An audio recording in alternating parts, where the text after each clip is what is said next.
Hey everyone, it's Derek here with another video, and today we're taking a look at my Tesla Model 3, and we're changing the winter tires off for the summer tires. So right now, I just drove it up onto these mats because my safety jacks need just a little bit more of an uplift. So with my floor jack, we're gonna use the top of this portion, jack it up, put it on both of the top wheels. But what I'm also going to take a look at doing is taking a look at the brakes and lubing up the brakes, because this actually is a service charge that you can do from Tesla, but they charge you like 150 bucks. So if I can do that, I will walk you through how you can do that right here and right now, no charge to you, while you're switching out your winter tires for your summer tires. Okay, so real quick here, these are not the same brakes as on regular Tesla Model 3s.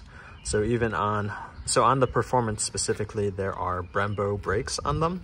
So they're bigger and I think 3 pistons. So here's a T40 bolt, and this goes, there's 4 of them per side on the front brakes. So you can see here, right here, and right here, and back here and back here. So these look like they hold in the pins, which force the brakes to go back onto the, well, I mean, that's not, the pistons are the ones that push the brakes onto them, but these are the ones that actually separate the,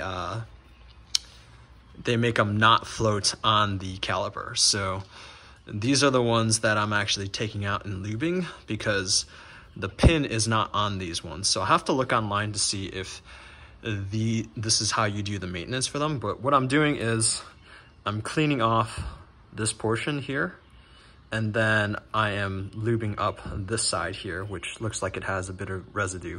And this is how it ends up taking the brakes off of the actual caliper. So I think you're supposed to do this, but I'll have to reference online just to see if that's the case, but that's essentially what I'm doing. And again, this is a T40 bolt right here.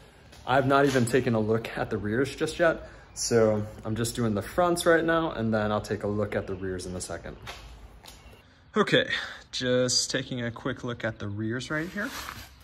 And as you can see, there doesn't really look like there's any way to do any maintenance to this other than taking out the actual caliper and taking out the brakes and lubing up the brake pads. So I'm not sure what we can do here other than just change the tires off right now. So I guess that's the main part that you can do for the fronts and not for the rears. So for the rears, we'll have to do another tutorial on changing these, because I have to eventually change the brake pads and possibly take a look at changing these rotors as well, which is going to be expensive. Anyways, we'll catch you in the next one. Thank you for watching.